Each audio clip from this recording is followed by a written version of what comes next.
Welcome, everyone. Once again, we are the Vinyl Community Guncles, and this time we are tackling the year 1997. I'm sure it will fight back, though.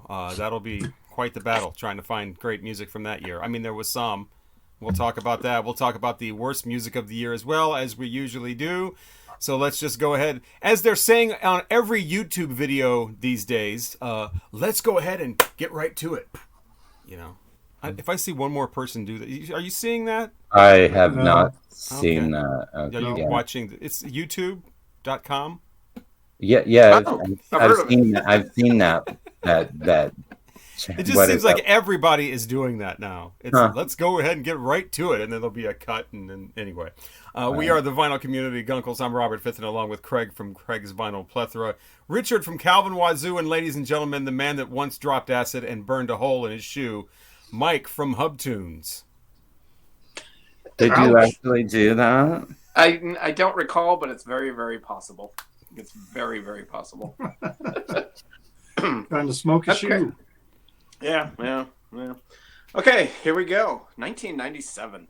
I got a bunch of stuff that I'm gonna mention, and then I pulled like 8 records. That's all I had in my collection because 1997. I was paying a mortgage and raising a kid and buying CDs, and Yeah, I it's got rid of- definitely the era of the CD. That's for sure. Yeah, I had a lot of actually the ones I'm going to mention. I think I had them all on CD, and I've just never brought them into the collection on vinyl. But I'm going to. A couple of these I need to. So a couple of them I had completely forgot about. This first one here, Letters to Chloe. Their album Go is a terrific I record. forgot about them. Yeah, Mr. right. Cleo? Cleo, sorry. Yeah, letters to Cleo. I have a cat named Chloe. But Ah. great record. I totally forgot about it. So I'm gonna definitely try and get that. I think their stuff has been reissued in the last couple of years. I don't know. Brian Jonestown Massacre, Give It Back, a real solid psych record. I'm a big fan of Robbie Williams. I'm not a huge Britpop person. I do like Oasis, but the rest of them kind of you can keep. But I like Robbie Williams for some reason. I don't know. I what love it is. Robbie. Right? I just love great. him. He's great, and his album, I think it's his second album, Life Through a Lens, came out Yeah. this year. Yeah. And then Paul Weller from the Jam, his album Heavy Soul is a great record. If you see that, and I'm pretty sure it's out on vinyl, really good record. In Excess, another album I never brought back into the collection is Elegantly Wasted. Mhm. A terrific record by In Excess. Don't know All that. their records are good. Yes, one with Michael. This is going to be on some tops and bottoms. This one, OK Computer. It's not my favorite Radiohead album, but I enjoy it every once in a while. I don't rush to put it on. Nick Cave, Boatman's Call. Dark, moody album. Buena Vista Social Club. That album came out in Yeah. 1997. What a beautiful, beautiful record that is. I don't get Slater it. Kinney, Dig Me Out. Terrific Oh, record. that was that year. Yeah, and I love that artwork on that. I wish I had it to show it. It's such a good, I have love the that. vintage artwork on there. And then Supergrass, a British band. I guess they would be Britpop. They came Supergrass came a little bit before like the other big Britpop people, but In It for the Money is a really good album by them. And then I got this is a band I think Craig and I were talking about of Montreal when you were in Oh, town. yeah. We talked about them. This album, Yeah. Cherry Peel, really good. They're kind of an upbeat alt rock, a little funky. I have a love-hate relationship with this band. Some of their records I absolutely love, and then there's others where I'm just like, I don't get it. They're all over the map. Every one of their records sounds a little bit quite a bit different actually. This one I like. This is a really good one. This is Cherry Peel by Of Montreal. And then I a didn't guy realize that they've we've been talked around that about. long. Huh? I said, I guess I didn't realize they've been around that Yeah. long. I was surprised that was 97. I thought it was 2000s. Huh. And that's probably their second record, I think. Second or third. Yeah, I'm not sure. The Hissing Fauna is the one that Yeah. I love that one. that's This is my a favorite. guy we've talked about many times on this channel. Is Elliott Smith. This is his album Either Or. Great record. Beatlesque, folky. His voice and his guitar. I love Elliott Smith. This is okay. So this is probably my second favorite solo Paul McCartney record. I dig this record, and it's Flaming Pie. I think I his solo career is very patchy. There's it's hit or miss here and there. There's always some good songs on every record, but this is a solid record all the way through. You got Steve I don't Miller know on that one. I guitar. really don't know that one at all. Yeah, it's great. It's got Steve Miller on guitar. It's a terrific record. I love Flaming Pie. I think it's probably one of his better solo records. This is a cool record. I don't know if no one will know this. This is Jim White, Wrong, The Mysterious Tale of How I Shouted at Wrong-Eyed Jesus. And this is a cool record. Long-eyed this guy, Jesus. I, Like a playing I card? mean, I'm shouting at him all the time, so this guy is it's this like guy's really wrong-eyed he's Jesus. folky, but he's kind of got a little rock to him. He's really good. I don't know if he still makes music. He's probably got about 4 or 5 records. This is his second one, I believe. These need to be reissued. This one and his first one are the only ones that I can ever find. But he's a really cool dude. Like I said, I don't think he's still around. I mean, he's still alive, I believe, but I don't think he's making music. At least he hasn't in a while. He did some soundtracks too for a little bit. But this is a wonderful record. Love this. And what else? This is my favorite Jayhawks record. This is Sound of Lies. This one is less jangly, which Robert will be happy to hear. This one is more straightforward rock. The song Bottomless Cup on here is great. I love that song. It's sung by the drummer, actually. But this is definitely my favorite Jayhawks. It used to be Hollywood Town Hall, but that whole jangly poppy kind of sound, it does get I some of those early Jayhawks records don't hold up for me. But this one is great. Really good. They've been playing Chicago an awful lot Right? lately. Have you noticed that? They've been Yeah. everywhere in Chicago. Yeah. And then my favorite album from this year is going to be Wilco's Summer Teeth. I love this. It's probably their second masterpiece. Well, it's their first masterpiece, but it's not their best. It's their second best masterpiece. Really upbeat, awesome. Great record. Awesome stuff. I love it. And we all know That's what what Summer I Teeth have. is, right? We've talked about this, Just haven't we? some of them are there. Yeah, some are there, some aren't. Mm-hmm. Summer Teeth. Mm-hmm. Some are That's all I chiclets. really have. It's a weird year. There wasn't any great music. I didn't really notice. I have a bunch of bottoms, which is not like me. Yeah, there was Oh, no shortage interesting. of I found those. some really good stuff. Well, there so- wasn't, but there was some. I felt like there were some good singles, maybe not albums, but because I had a lot and I dumbed it down. But Well, please tell us. okay, so I have 8 honorable mentions, and then I did a top 14 because I can Eight? never. Yeah, I managed to come up. Why with don't you just do a top 20? just because that is because it's just funner to say honorable mentions, and then these are the 14 songs I really like. So Well, then let's get to it. let's get to it. All right. So Depeche Mode, they released Ultra, which is one of my favorite albums of theirs that year, and It's No Good was the first single off of that record. It's no good. It's no good. No, Well, wait, no, that's another not song. that. That's You're No Good. But I have to mention Hanson and Mbop, and I just got You the would. album vinyl. So, but I will always have special memories of that album, of that song, because of my niece Marcia. I And remember that song. Yes. Yeah, just play. Most Mhm. people don't like it. I mean, unless you're a fan of That was Hanson. all right. It was all right Um, song. I didn't mind it.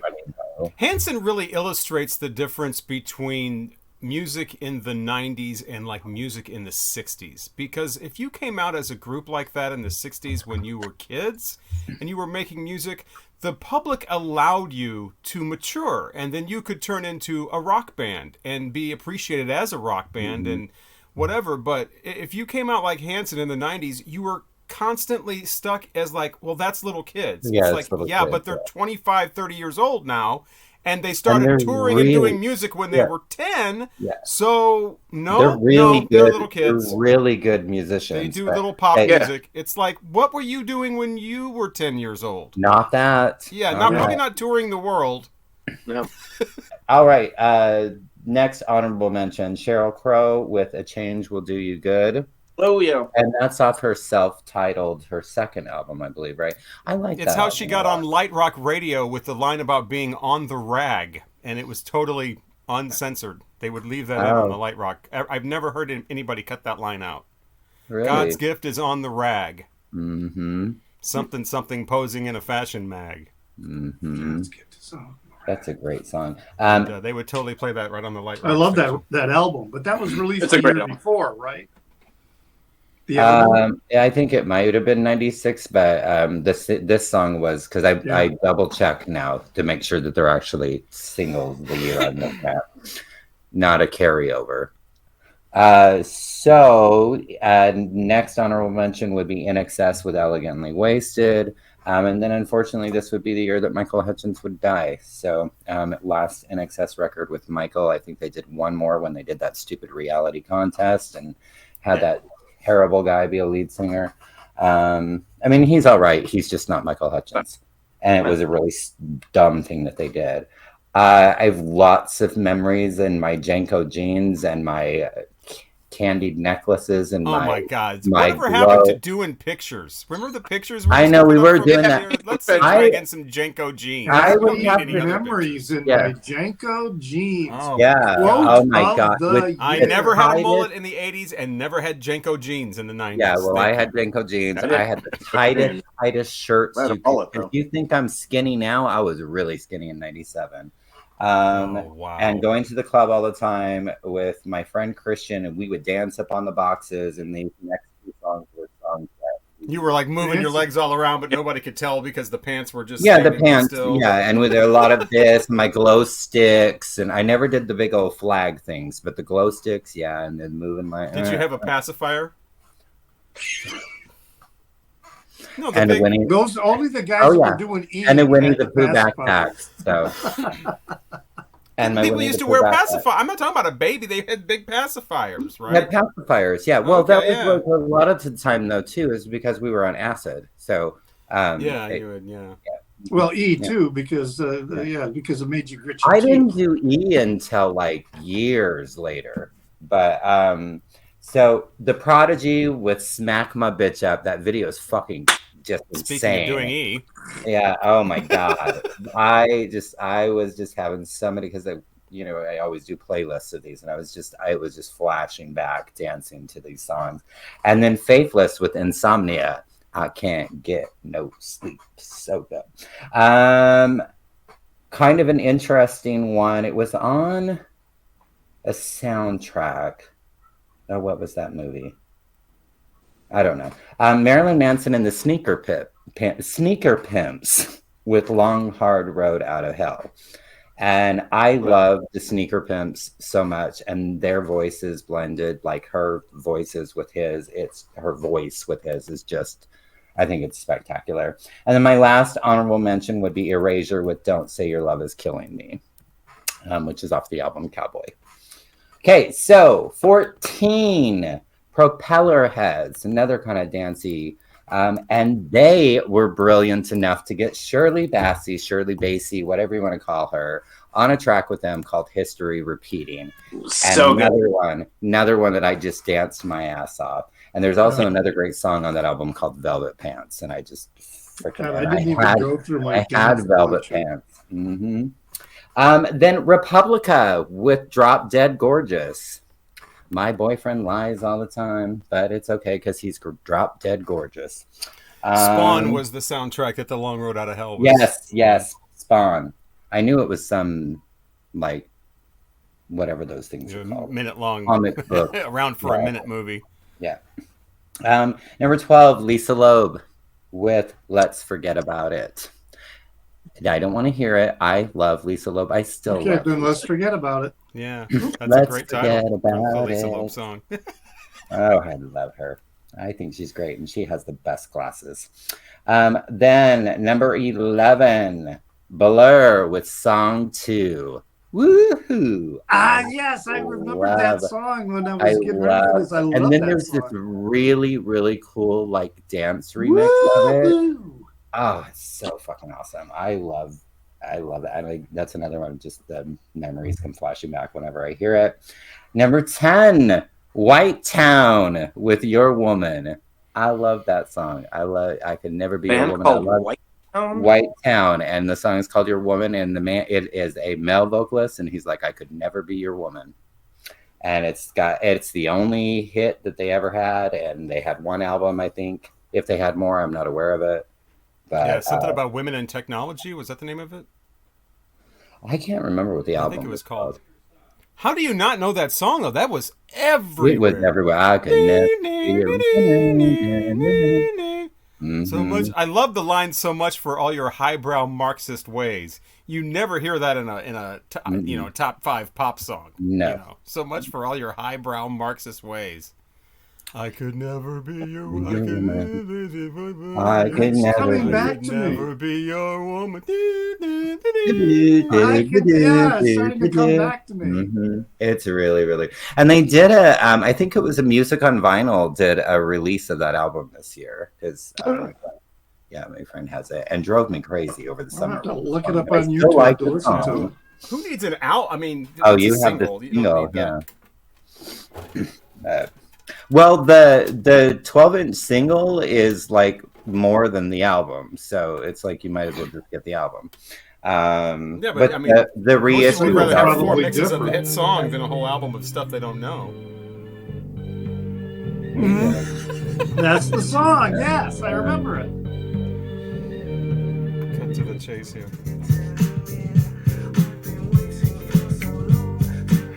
Yes, I remember that. I like that song. I remember it now.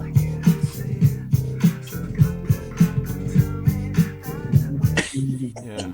It's Somebody so get good. fucked on the pool table when that comes on. I mean, number 9, Number 9. preferably the version with 9 Inch Nails, but they're both good. David Bowie with "I Am Afraid of Americans." I love just I like those 9 Inch Nails mixed so much better than. It is the other one. so It great. was a great video too. Oh crap! Now I can't remember. "Lost Highway," I think, is what this song was from. It's off the soundtrack. There was also some really good 9 Inch Nails songs on that soundtrack too, but like "Perfect Drug." But Smashing Pumpkins, because they were Smashing Pumpkins at the time, not the Smashing Pumpkins, with "I." And I've always just really, really, really loved that song and the sound of it. And I'm not a huge Smashing Pumpkin fans, but there are certain songs of theirs that I really, really like. There's a like couple that I really like. one album. And I really like the album Gish. I really like that album, and I kind of liked the next one. But and number 7, Veruca Salt with Shutterbug. Yep. Oh my God, there's shit on TV, you monkey. You know how expensive that album is now that it was released on? And I've heard that the reissues of that album sound like shit. Yeah. I have an earlier, well, if you're talking about American Thighs, I have them both, but Not American Thighs. No, the 8 Arms to Hold You. Yeah. It's one of those things where they're I think they're one of the groups where their masters were wiped out in that Universal fire. Oh, okay. Yeah. Mine are both earlier pressings, I think probably from like 2010. So I've had them for a while. Anything really after that, their last album they released on vinyl, I missed out on getting it. And then now it's outrageous the price. But because they're very sporadic. And then there were a few times that, it was both the girls and there was only one of the girls. And why can't I Nina and what's the other chick's name, Mike? I don't remember. I just saw a short documentary. It's Nina and on Louise. it. Louise just released a solo album. What was that? I just saw a short documentary. It was like 20 minutes long on them. It was really interesting. Yeah, they're cool. They're so great. Yeah. And now we're getting into my other kind of phase during that time too, and a lot of dance music and a lot of like hip hop and stuff like that. So Timbaland and Magoo featuring Missy Elliott and Aaliyah, may she rest in peace, with "Up Jump the Boogie." Up jump the boogie, boogie jump me. Oh, I almost said the next line, and that would have not been well. Okay. Get off the TV. It costs too much money to get. Oh, I just love it. And I'm in the Marriott, the place to get hot. This kid Scott. Ooh, give it to me, Daddy. All right. That's the Missy part. Then Janet Jackson, Velvet Rope was released this year. I think it's my favorite Janet album. I go back between Velvet Rope and Janet. Got Till It's Gone. She sampled Big Yellow Taxi in that, which is all right. But I would really like that. And I think Q-Tip is the rapper on it. I don't really hear about him. It's all about Janet. Number 4, Bjork. My favorite album first came out this year. I cannot say it. Humanogenic. And Bachelorette. Such a great. Forgot about that. Great. That's when song. she really shifted her sound too. Yeah, it was. Oh my god, that's my favorite Bjork album. Number 3, speaking of Missy Elliott, here she is again. And this is a tie, but they're both by Missy Elliott. So The Rain, Super Duper Fly. Of course, she samples The Rain and Peebles, which I get confused. And the whole sound, I remember the first time I heard the song, my friend Christian and I were at BS West in Scottsdale. And they played videos and stuff, and it came on, and we saw her, and then we were fighting for the rest of the night over who was more like Missy Elliott, him or I. And it just we were obsessed with it. Beep, beep, who got the keys to the Jeep? And then she also released Sock It To Me with Da Brat. Ooh, sock it to me like you want to. Ooh, I can take it like a pro, you know. All right. My hormones jumping like a disco. Okay, number 2. We reviewed this album and pretty much everybody hated it. And I don't fucking care because I love this song and I love the album. Number 2, The Sundays with Summertime. Yeah, that wasn't very good. You and me in the summertime, hand in hand in the park. I love Harriet Wheeler. I want her to come back and sing me some beautiful songs. Wow, we reviewed it. It certainly made no impression on me because I had that was kind of the review. It was just kind of Yeah, nobody really cared. It wasn't bad. It wasn't good. It was nah. I think it's wonderful. It's the one where I had the CD and it's still got the shrink wrap on it after whatever 25 years. Burn in hell, but that's okay. And number 1 for me is it's my favorite album of his. It's one of my favorite songs of his. It is one of his slower songs, and it's really important to me, and that's George Michael with Older. Hey, don't you think I'm looking older? I'm not. I'm looking younger, but is that album 97 or is that 96? The album's 97, I believe, as well. Oh, because it didn't come up on any lists. I would have made that part of my... let me double check. It might have been 96, but...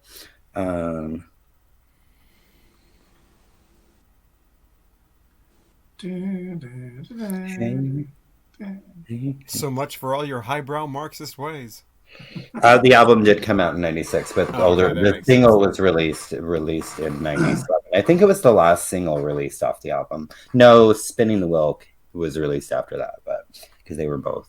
Because I have a really cool remix 12-inch of that. But yeah, so there you have it. My 14 plus 8 of 1997. So 97 was, I was still working in active rock radio and hearing all of that music. And there were maybe 2 or 3 songs that were decent, and the other 500 were just pretty bad or just kind of there. So I really had to seek outside of my job and go outside of, I remember buying CDs because I couldn't get them for free, because they were outside of the format. And that ends up pretty much where a lot of the top, what do I got here? 1, 2, 3, 4, 5, 6. I got 8. I couldn't even come up with 10. I think some of these I actually went and bought because we didn't get them for free. I did have a Sunday night show where I would, for 2 hours, play all the new singles, no matter what kind of, if it was alternative or lighter stuff. And so I did get exposure to some of this that way. But anyway, Built to Spill with Perfect From Now On was pretty good. Especially the song Untrustable. Goes on for like 8 minutes. Great. Kind of a sound of the time. I don't know if I would think this is awesome now, but it's definitely of the time. Also, like Mike said, Supergrass, In It For The Money. Something that I had to go seek out on my own. We definitely didn't play that. Corner Shop, When I Was Born for the 7th time. If nothing else, just for the song Brimful of Asha. I almost mentioned the song. Yeah. I forgot about that. I actually like that album. It's they have just such lot a of brilliant stuff. song, and the album version, not the single dance. I don't know what they did to that There's song. a dance became a hit. remix of it that came out later. It's sped up and it's the album version, the both. real deal. Is the part of that, but this is pretty cool all the way through. But that song especially, I just think that is such a sentimental and sweet song. It's beautiful. It's about 45s, 45 records in an age like we were talking about before of CDs. Mm-hmm. It was the only thing that sounded like that at the time. Here's another one where I'm kind of like, was way more into it at that time than I would be now, and that is Ween with the Mollusk. You see there, it's for promotional use only. Mm-hmm. This is their kind of water-based album, kind of like Parliament when they did the Motor Boogie and everything's about being in the water, or in this. This is kind of like their water, I guess, album.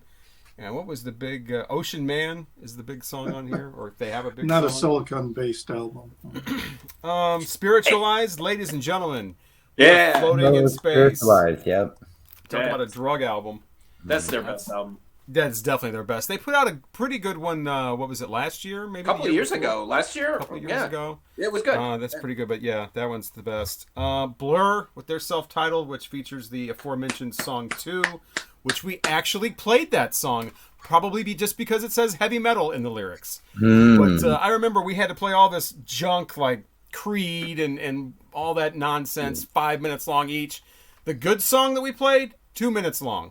I'm like, can you guys make a lot of... But it's got other great songs in here. Beetle Bomb, the opening track. And Beetle Bomb. It's a solid album. Solid all the way through. Really like Blur. There was always this Blur or Oasis. You have to have that.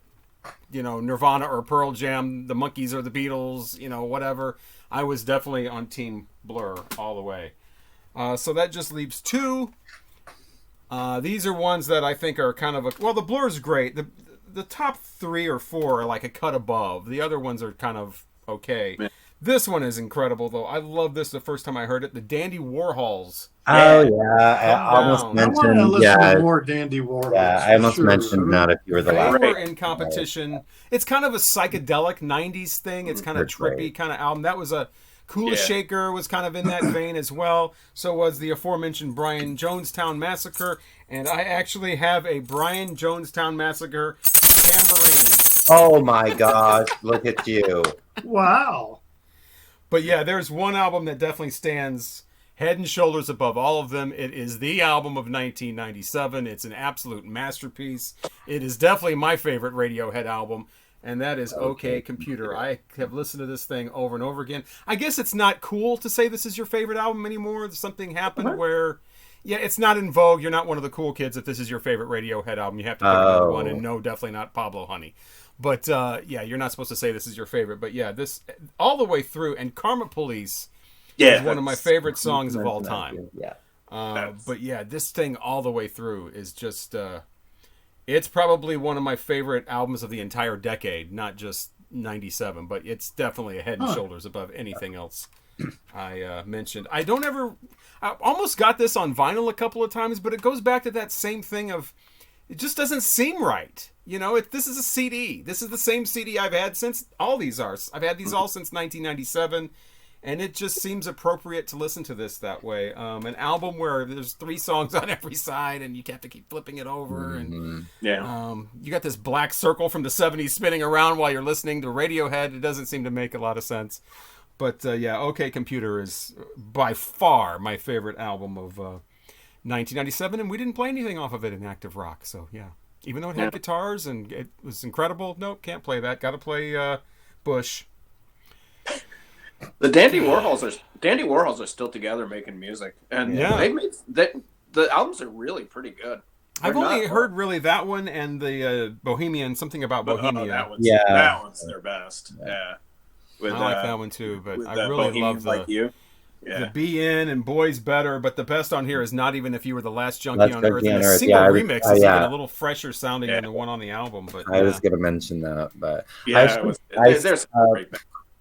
I think Not If You're the Last Junkie on Earth is actually a snipe at the Brian Jonestown Massacre. I think they're the junkies he's talking about. Yeah. Oh. So yeah. I saw them. I don't remember who they opened for. They opened for somebody. I saw the Dandy Warhols. Yeah, they were in Chicago recently. I picked up their not their last album, but their album like 2 albums ago, and it's really good. I saw Radiohead on. I've only seen them once, and it was this tour, and I was so impressed by that too. Tour at Lollapalooza. Yeah, it was at a time when I saw them in Chicago, actually, at the Vic, maybe. Oh wow! And drove all the way to Chicago to see them, and it was at a time when it's '97, so everybody's looking at the floor and playing, and you can't get too excited, and you can't have too much effects and whatever. And they were, that's what I was expecting. I was expecting, come on, police, and everybody's standing there doing this. And it was not like that at all. They had lights, they had a whole system going. It was an incredible concert, and they did not do Creep. And I said at the time, they are probably the only band, because they're kind of known as far as charts go as a one-hit wonder, and that would be Creep. And they're probably the only band that could get away with doing an entire concert, not do their big hit, and nobody would be disappointed, Yeah, I certainly wasn't. Except the people that went there because of the one song. But... Right. Which I think at that time they were past that, Yeah, probably. That's several records after that. But yeah, the Dandy Warhols is a band that I've heard quite a bit about, and I would like, and I've listened to some of their music. And I would like to investigate them more. Yeah, they're terrific. They're great. Well, in 1997, I've got some events which didn't do the last time. We've done that for a while. Yeah. So January 9th in 1997, David Bowie does his 50th birthday concert. His birthday was the day before. It was at Madison Square Garden. And he had a really great lineup, except for one person or one band. It's on vinyl. You can buy it on vinyl. It's like I'll have to look that up. $350. Well, never mind. But yeah, they had Frank Black, the Foo Fighters I could do without, Sonic Youth, Robert Smith was there. I don't think The Cure was there. It was just Robert Smith. Lou Reed, and then Billy Corrigan was there, but not Smashing Pumpkins. And the opening act was Placebo. So that would have been a pretty neat show to see, I think. Madonna won Best Actress for her role in Evita. It was a category musical or comedy, and I'm sitting there thinking, why does the Academy put musical and comedy together, for their awards? That just seems... It's almost like they're kind of like dismissing, anything in those categories because they won't even, make it. I can see dismissing musicals at that point. I mean, musicals are kind of silly. I mean, they're kind of lighthearted because you have people singing out of nowhere. You have they're the best breaking into song, unless it's some sort of non-digested. Be careful! You might have to give your toaster back. Yeah, I don't. Unless it's something like Cabaret, where the singing actually makes sense, and well, yeah, they were better at actually moving the story along with some musicals. February 20th, Ben and Jerry's introduces Fish Food, in honor of the band Fish. So that's not a very good birthday present. Yeah, it's chocolate ice cream, marshmallows, caramel, and fish-shaped fudge. Now, I've never tried this because I hate marshmallows. I just can't stand marshmallows. It's the best. I think I'm probably one of the only people. I think Fish is okay. I like some of their songs, and I don't think there's a lot of people like that. People either love them or they love them or hate them. I don't really know anything of them except I've heard a little bit. I like a lot of Farmhouse, and I like Farmhouse is great. Waiting in the Velvet Sea, and those are fine. I have a niece who is a total Fish head, and she, like a deadhead, would travel to see them. And I've talked to other Fish enthusiasts about what album to get, and basically they say they're a live band. You need to see them live. Yeah, I like a lot of their live or just their studio stuff. Billy Breathes is great. Farmhouse. I don't know where to start with it. That's where I would start. They're a little more accessible. Yeah. Let's see. The Monkees, we mentioned them earlier. In March, reunited for 2 sold-out shows at Wembley Arena. Oh, wow. 2 sold-out shows. So that was a pretty big deal. In June, Disney they owned Hollywood Records. Well, they dropped Insane Clown Posse 6 hours after their release of the album The Great Malenko, because of the Southern Baptists were threatening to boycott Disney World because they were straying from their family-friendly image. It worked out for the band, though, because it generated a lot of publicity, and so they ended up selling a lot of records. I have that CD. It's the only one I have, and I have that actual CD, which I think is really collectible at this point. I have that. Well, then that might be part of the reason why. On it's Hollywood Records is what it is, which is a part of Disney. Yeah. And I have that Hollywood Records version of that. Oh, wow. Yeah. And right after I've that, never they heard signed it. with Island Records. And the reason I mentioned this one is because, you know, we see stuff in the news, you know, recently about pressure from conservative evangelicals pressuring and infiltrating. This shit's been going on for a long time, and it's just been building momentum.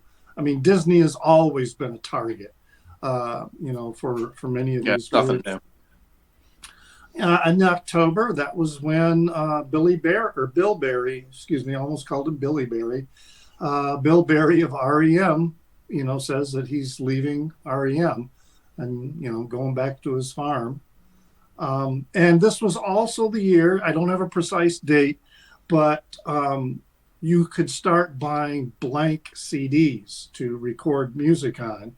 Memorex, Maxwell, and TDK all started selling the blank CDs in 1997. Yeah. So some good stuff going on there. I remember they used to come. I mean, later on they'd be like, you could get like 100 on a spindle, and it was nothing. Yeah. But when they first came out, they were like in 2-packs, and they each came in a jewel case. And they were probably $20 a piece or something like that for two of them, or $30 a piece for two. They were crazy, and we had the technology. The first place I didn't have a computer at home that could do that, but we had it at the radio station, and you put one in and it fails, which happened more than not, 65% of the time. That's $15 shot, $10 shot. Yeah. And that would just happen all the time. But those weren't around long. It wasn't long before they started being able to mass produce them, and they were cheaper. But I remember those early ones. It was like a pack of 2 and jewel cases. Yeah, I remember that. Yeah. $25. Probably 40 to 50% of my CD collection is on home burned CDs. And a lot of times what I would do is I would, go to the library and check out the CD and burn a copy of it. And if I really did like the record, I would go buy the record, or I would go buy the CD. I remember this was streamed before it was released. They streamed the whole lot. I think they were the first group to do it. They streamed the whole thing. And again, being at the radio station, I had the technology to play the stream through an actual huge soundboard, make a wave file of it, took that wave file and burned it onto a CD. So I used to listen to this for like 2 weeks as one, like Prince Love Sexy. It was just one big long file. It wasn't separated into songs. Yeah. And that's how I was introduced to that. Because I think Radiohead was the first group to do that, where they just streamed. So that was kind of a new thing for 97 too, streaming your album or streaming your song or whatever before it was put out. Significant year in terms of music tech going on and music formatting and we'd have to. I had to go through. I remember going through the wave file, and there were like 6 or 7 sections where I would have to cut the silence out because it would buffer and it would stop, and then it would be silent for 10 seconds and then start up again. So good times. So when it comes to favorite records, I only have 3 on physical format. So I ended up listening to a lot of different records that, I would go through the list of releases from the year, and I would pick out ones, hey, I'll listen to this or I'll listen to that. And that's where I came up with my list for the most part. And I have 12. And at number 12 is the Stereolab release, Dots and Loops, which was, I've heard a lot of people talk about how that's their best album or whatever. And I still think this one here is better. This one is the group played Space Age Bachelor Pad music. I really like this record. Dots and Loops is okay, but after listening to it, I'm deciding that if I see it for like really cheap, and it's a double record set now. It was originally just on CD, so when it finally was released on vinyl, they made it into a 2-record set and added some more material to it. That's another one to me that would be strange to hear on a record. Vinyl. With all this just electronic bursts and literal dots and loops, and that's what they're calling it. But now you've got it on an analog platter. So yeah, I would probably, if I see it in a CD bin for $5 or less or something like that, I would pick it up.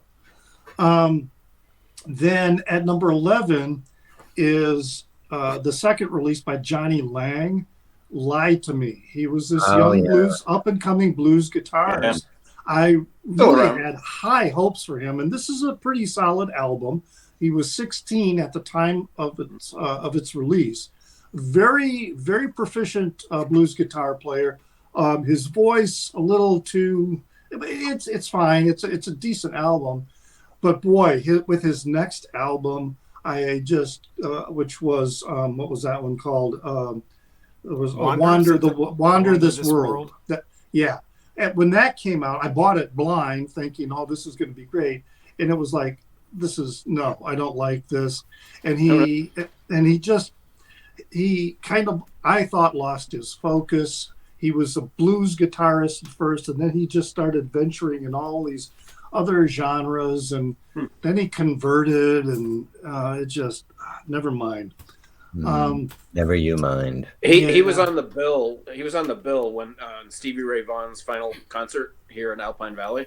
Yeah, it was him. He was on the bill. He was asked by a lot. I saw him live. Yeah, he was asked, good. Yeah, he's a good, definitely a proficient guitar player. And when I saw him, he was invited to play with Buddy Guy, and I saw him up at Ravinia. And but yeah, he did not meet what my expectations were, so I just lost interest in him. But he's been making lots of records, of course, ever since. Oh yeah. We used to play him, and I remember thinking at the time, was he he was the lead vocalist, right? Or what did he sing? Yeah, he sang and played guitar. Yes. Okay, so like that was my issue with him, was the guy is 16 years old, and he's a blues guitarist prodigy that's able to tour with Stevie Ray Vaughan or play, whatever. And you play his stuff, and it's like, "Lie to me and tell me I can stay here tonight." No 16. I would have thought it would have been so much more interesting if he would have sung blues songs from the perspective of an actual 16-year-old, instead of trying to sound like some weathered old blues guy that's, he's on his 54th woman here, and she's going to leave him in the morning. Shit, he's been here before. Hell, another hotel room with another whore. Fuck it. And he would have done something like, I'm 16 years old. What do? I can play this guitar, but I still got to go to school. I'm a blues master out on the road on tour with SRV, but my mom still wants me to take out the trash. That would have been so much more real, because the blues is supposed to be real. And I felt like if he would have gone in that direction, it would have been so fresh and so original and so real. It would have been so interesting. His guitar playing is definitely, he is a child prodigy. You're right. His singing style is just kind of, I listen to it because the guitar is so good. He should have sung that from I'm sure he wasn't making the decisions, but they should have had him be a 16-year-old singing like a 16-year-old and singing the real issues that he's going through, being this prodigy and being under all this pressure as a teenager. What were we doing when we were 16? We weren't out on the goddamn road playing the blues. That would have been a lot more interesting. With Eric Clapton or Buddy Guy. I think his whole child prodigy thing became a novelty, because he was up there doing the old cliched lyrics and singing style. Yeah. Well, at number 10, this is someone that I hadn't listened to in a long time, and I saw that she had an album release that year, and that's Nancy Griffith, "Blue Roses from the Moons." Really like that album. It's not considered one of her best, but I did, when I was listening to it, I really, really like it. It's in my list of something to pick up. And at number 9, this is a band that I've heard Mike talk about. I've also heard Steve Carlson talk about, and that's Calexico. And their debut, Spoke, was in 1997. That's a really good album.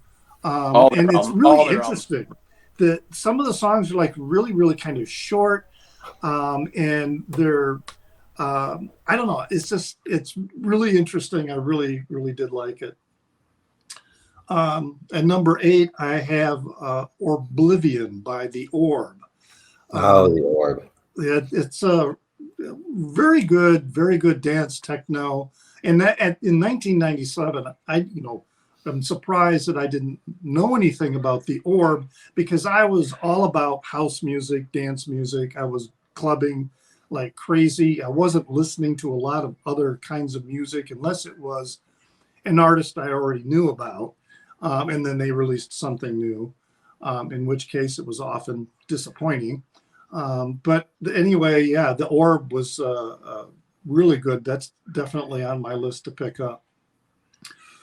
Pizzicato 5 and Happy End of the World. It's a Japanese band. Oh, yeah. Yeah, I love their style of playing. It's so 60s kitschy kind of style of pop music. It's just really, really, really, really cool. I have 2 CDs of theirs, and this is one that I don't have. And this raises an issue I'm observing with U.S. record sellers and discogs. When I see it for sale in Britain or Germany or something like that, it's roughly selling for the equivalent of $17 to $22, $25. And then, of course, the shipping makes it into a $40, $50, or $60 record. Then once in a while, they'll show up in a U.S. seller. What do they sell it for when they're for $5 shipping? They're selling it for $60 or $70. And I'm like, what are they doing? Are they going, well, okay, with postage, this is how much you would have to pay to get it if you were buying from a European seller. Exactly, so that's what I'm going to do. I'm going to sell it in my store. Absolutely. It's supply and demand. They're the only one in the U.S. that has it, so they're going to offer it at that increased rate, knowing that people would rather pay that just because they can get it quicker. Order something, especially around this time of year. You order something from Europe, you're waiting 3, 4, 5 weeks. Oh, yeah. Well, yeah. That's what this just annoys the hell out of me when they. It's supply and demand, shit like that. Welcome to capitalism. Number 6. This was mentioned earlier. The Buena Vista Social Club. Great record. If you haven't seen the documentary, it's really good documentary. Excellent music and excellent documentary. And number 5 is Blur, that eponymous release. I just like it was said earlier, really, really good. All through. It's a solid album. I've read comments in other places where some people say it's their best album. And I like Blur. I just don't know enough. I have 2 records. I have their debut, and then I have Park Life. Those are the only 2 that I have, and I would really like to get more. Both with the singer. What is his name? Mark Albarn, or what's his name? Damien Albarn. Damien Albarn. He, you hear he's got a little bit of a Mick Jagger sound to his singing, but then that's not always there. But then the band itself is so that, to me, they've carried the torch that the Beatles left with, in the early 70s, and then they've gone the direction that perhaps if the Beatles had continued where they would have gone. I just really think they're so much more interesting than Oasis. Oasis to me was always just they were just pop and formulaic and I don't maybe I don't. But Blur has a new always so album. much more interesting. And Blur kept changing too. Blur did the whole dance music. They did the whole Britpop. They did more of a harder rock sound. They got them on an active rock format. I mean, Yeah, No, I it- listened Yeah, to they their were- I listened to their album that came out this year, and it was okay. It's getting Yeah. really good reviews. It And I is. listened to it, and I was like, it's fine. Still better Yeah, than I had Oasis. read that there were some really good reviews on their new one too, but I also listened to it and I was kind of like, I want to go back and listen to some, early stuff. mate. Oh, just stop, Okay, dude. Oh, yes, please stop. Yeah, I don't need to be reminded The of them. At number 4, I'm surprised nobody mentioned this one. Morphine, the album Like Swimming. When I Yeah. listened to that, I was like, holy shit, this is a great. I just love that combination of That's great. the bass, the drum, and that baritone sax is just absolutely killer. I just love that. It's such a great album. I mean, I have Cure for Pain, and I think Cure for Pain is a great album, and this is just right up there with Cure for Pain.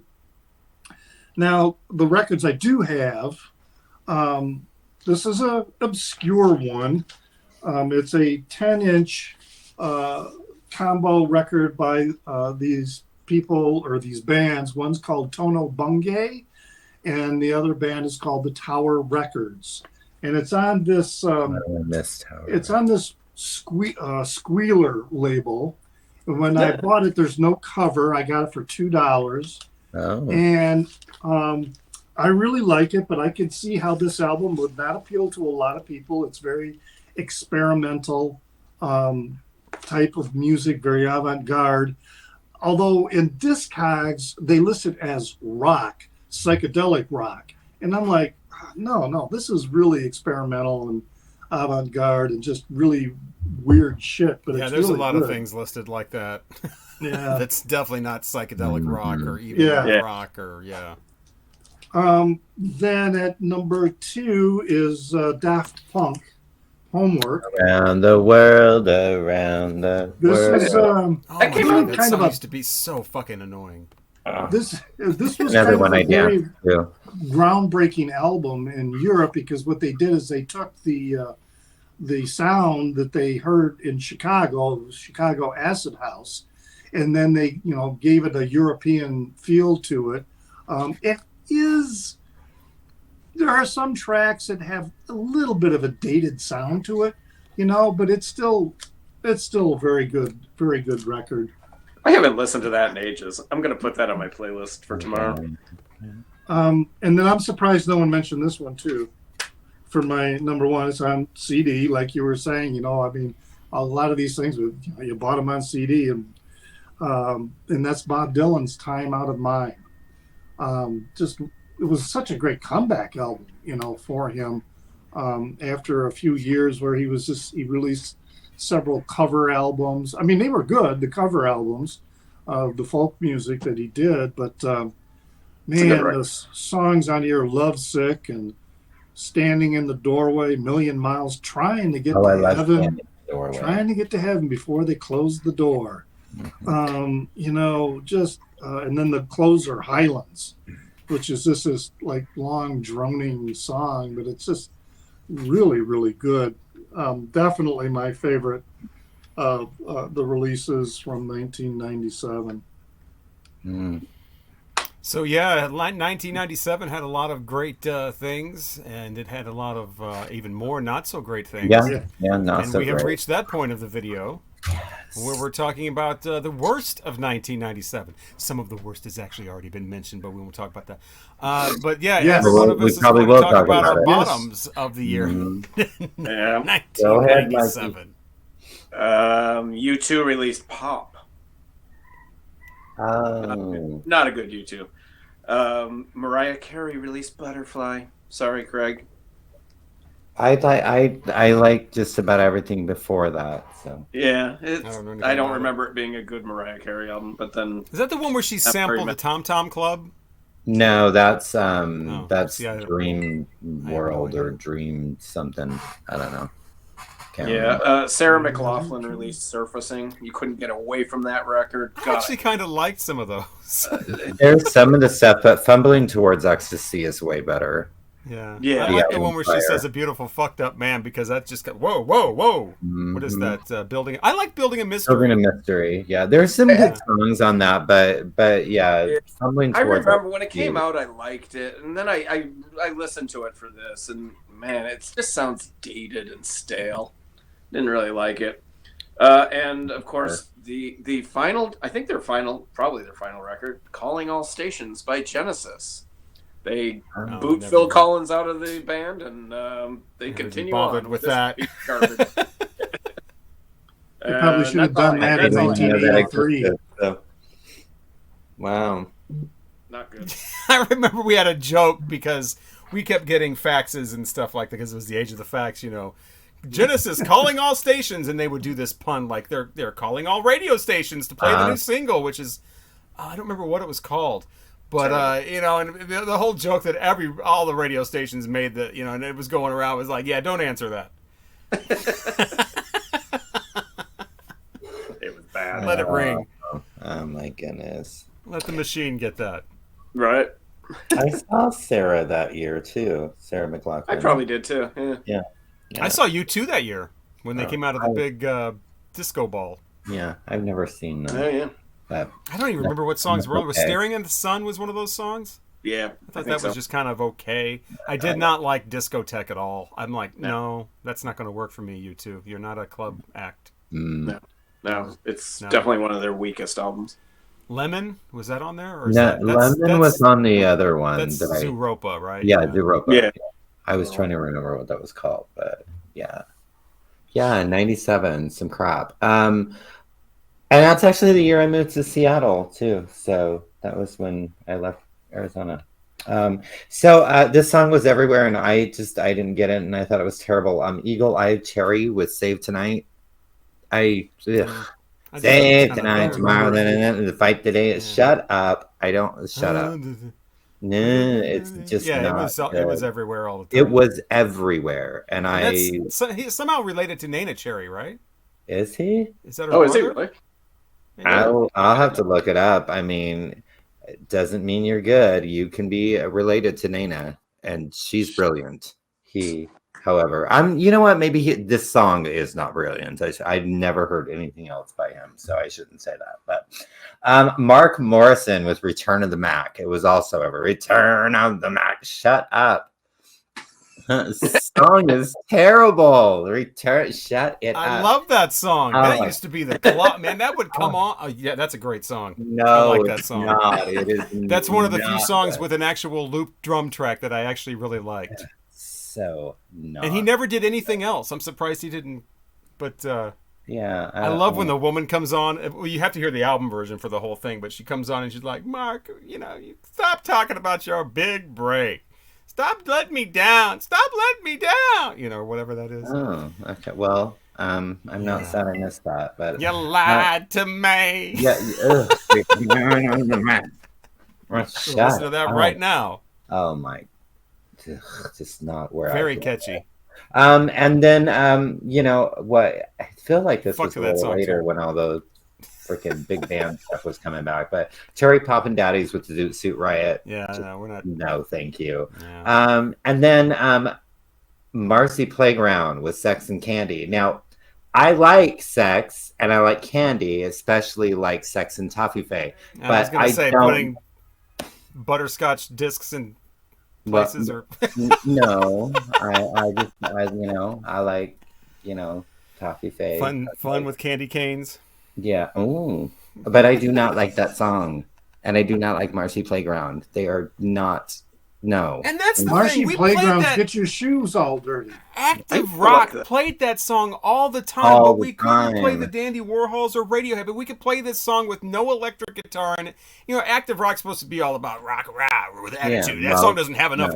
Used to hear that all the time. No, that doesn't have the right attitude. But then we could play, I smell sex and that has the right attitude. You need that's some real attitude there. That's my attitude towards I love the part where he says he's had too much caffeine. It's like, really? You don't sound like it. Like you've had too much caffeine. You need more caffeine.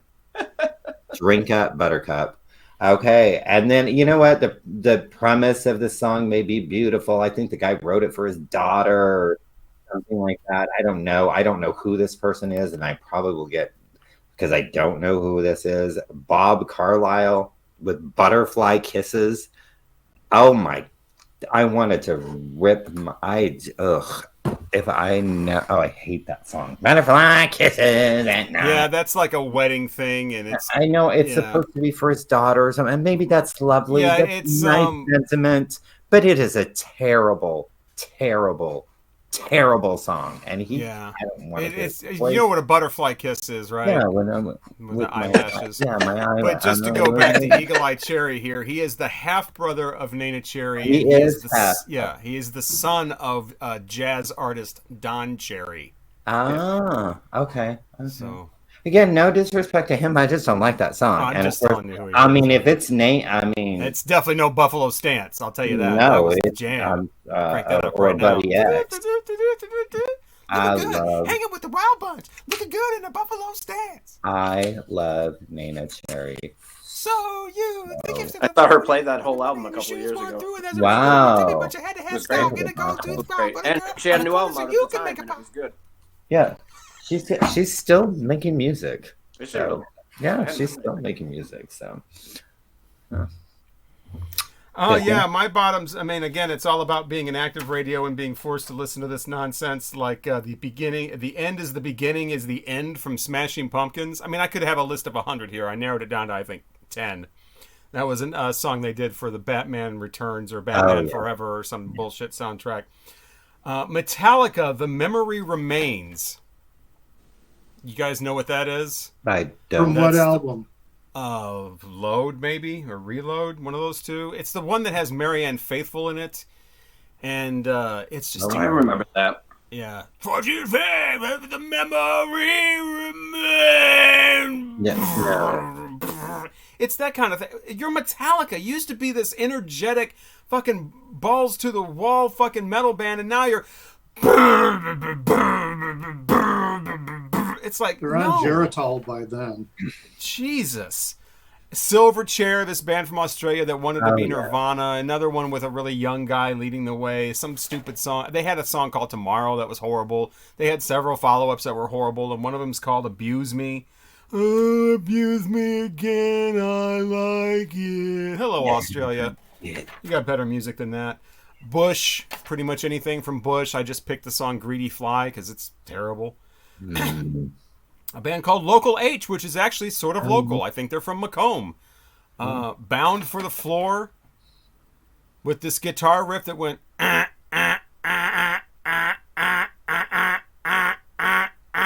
was like, you can move your hand on that, right? But no. You do that on a keyboard. Apparently they didn't. That's so good, you sound so pathetic, and you sound so pathetic. Yes, you do sound pathetic. Would you please stop? And that was another one. Fucking heavy rotation. Bitch from Meredith Brooks. You gotta love women that are proud of being bitches. No shortage of those. I'm a bitch. I'm a whore. I'm on down on the all fours. Or whatever the fuck she sings. Oh my God. I'm a goddamn cunt. I'm a whore. I'm a trollop. I'm a fucking worthless piece of shit. This whole like gaslighting she does through the whole song, like she's a fucking total cunt, but it's your problem. You're the one with the problem because you just can't handle her. No, nobody. You're going to have to be a little more of a man to handle a woman like me. No, I'm just going to walk away because there's not interested anyway, but definitely not interested. You know, they used to say like bitches and hoes. I know which ones I'd rather party with, and it's not the bitches. Oh, the hoes all the way. Yeah, the hoes are a hell of a lot of fun. Oh, yeah, they're bitches. a lot of fun. But you ever have people like that, maybe you worked with or whatever, especially around this time, they were proud of being a bitch? Oh, yeah. It's like, better things to be proud of. Not into Meredith Brooks. I think she was another one-hit wonder. Dave Matthews Band with Tripping Billies. It's got to be the most Dave Matthews Band song of all the Dave Matthews Band songs. On a tripping Billy! Ding, ding, ding, ding, ding, ding. I love it. Everybody's like, oh my God, but wait a minute though. He's so talented though. Nobody can pick guitar and play that makes, what people don't understand, that makes it worse. When you have all of this talent and you still come out with music like that, that's worse. People with limited talent, they have a reason that they're putting out shitty music. They have Oh, limited talent. my They're doing the goodness. best with what they have. When you have all this talent and you're putting out absolutely abysmal music, that's worse. I don't know what, it just bounces off their head. Why don't people get that? And that song is absolutely, it's like, sounds like it's made to be annoying. Who would like that? Tripping Billies. It's not bad for a raging alcoholic, which he was. Oh, is that what's going on there? Oh yeah, he's been a raging. He might still be. He's admitted it. Allegedly. He's admitted it. He's admitted it. I Is it on love Creed, any Creed, but this Well, is when yeah, they first came true, out. yeah. I remember their first song was called My Own Prison. Should have been there on Sunday morning when I had you. Oh, It was wow. so bad. I talked about having that Sunday night show where I played everything, because you weren't really streaming yet, and it was people really liked that Sunday night show because it was a way to tune in, and it was almost like a magazine. You got to hear every new single that was out, regardless if it was alternative or more pop leaning alternative, or even thrash metal that was too hard for us. I played it all, and it was kind of like checking them off. This was so bad, I almost didn't play it at all. I'm like, this isn't even good enough for Sunday night. Of course, it blows up and becomes a multi-platinum, it's just horrible. And again, that post-Eddie Vedder vocal that a lot of people were doing, which I never really thought sounded like Eddie. I thought it sounded more like a Cher impersonator slowed down. Like if a Cher impersonator made a 45 and you're playing it on 33. That's what these people... And the number one is a song... Right. If I could turn back time, if I could find a way. Doesn't that sound like half the vocals from 1997? Pretty much. Yeah, for sure. With a little love and some tenderness. Hold my hand, yeah. God, just awful. I used to say that too. I was like, this sounds like slowed down Cher impersonator. It does not. That's heart and soul, and it's just bullshit singing, trying to be Eddie Vedder. This is just all fucking abysmal. Number one song of the year, and this is my final one, I promise. Days of the New. How many people have heard of that group? I vaguely remember them. Number one song of 1997. And it was 1997. I had been in commercial radio at this point for a full 2 years. And we did a countdown, as you do, of the top rock songs of the year. Active rock, which was our format. We did it live at a place in Springfield, Illinois called the Atrium. And the Atrium was a huge place. That was the big, huge, nightclub, bar, whatever. And so we're doing it live. And I remember the DJ goes on, he's got the mic and he's going to announce what the number one song of the year is. Now, don't you think that in that year, if you're announcing what the number one song of the year is, the people there should have heard of it? Doesn't that make sense? Oh. This really opened my eyes to how much in a bubble we all were, and it's just all based on bullshit, plays and whatever. It was a song by a band called Days of the New, who have been completely forgotten about, but at the time it was heavy rotation, played every 5 hours. Oh my God, this is the biggest song of the year, and no one knew what the fuck it was. It was called Touch, Peel, and Stand. Yeah. Thank you. And it really opened my eyes to this whole charting thing and heavy rotation. Oh my God, this song is huge. This is all just a bunch of bullshit. Yeah, a bunch of bullshit. Yeah. And so, Days of the New, they were an acoustic rock band, but they played their acoustic guitars really hard. And of course, the lead singer had the voice I was just talking about. I finally found a reason on it on it. Like Tesla I got this wannabes. time on my hands. Yeah. That bullshit. Tesla wannabes. That has absolutely nothing to do with Tesla. No, but, Tesla's amazing. Yeah, Tesla's not like that at all. Tesla, That's why I call them Tesla wannabes. Well, they more like Pearl Jam. I mean, it was the Pearl Jam wannabe. Tesla's more like a bluesy band with the vocals are up here. So good. Love will find a way That's Oh Tesla. my God, we are at a Robert Fitton concert tonight. Yeah. Well, I'm just trying to say how different Tesla is from this. Yeah, yeah. Oh, I just want to stand yeah. up every time. Bullshit. Yeah. But yeah, it really opened my eyes because it was just like, this is all just bullshit. No one, and I distinctly remember this. The guy's on the mic and he's like, #1 song of the year, Touch, Peel, and Stand from Days of the New. And I distinctly remember this woman who was like 12 feet away from me going, what are you, dazed and confused? What? Yeah. Yes. Those are the bottoms of 97. I could have listed 100 more. Yeah.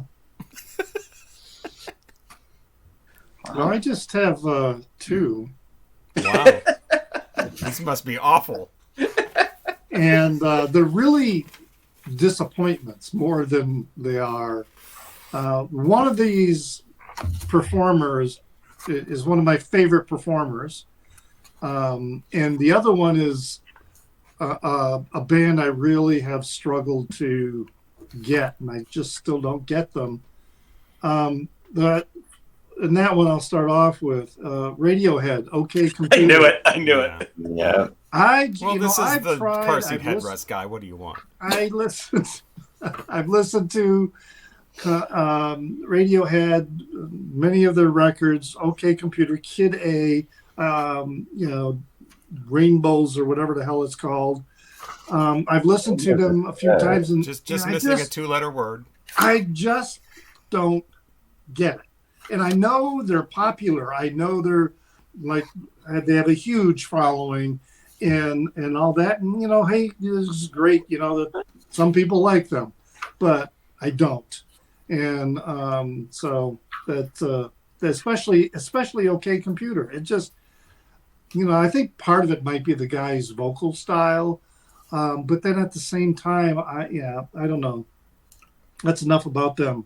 Too much time already spent on them. The other one is not a musician, but a musical artist. Well, he's a musician too. One of my favorites, and that's David Bowie. But Earthling was a huge disappointment for me. You'll notice I didn't pull it out. I just heard that again. I listened to that again last week, and I'm like, yeah, no, this ain't gonna make cut. That's the worst of his later albums. Yeah, it sounds like as I he's mentioned following earlier, instead of leading. It sounds like he's following.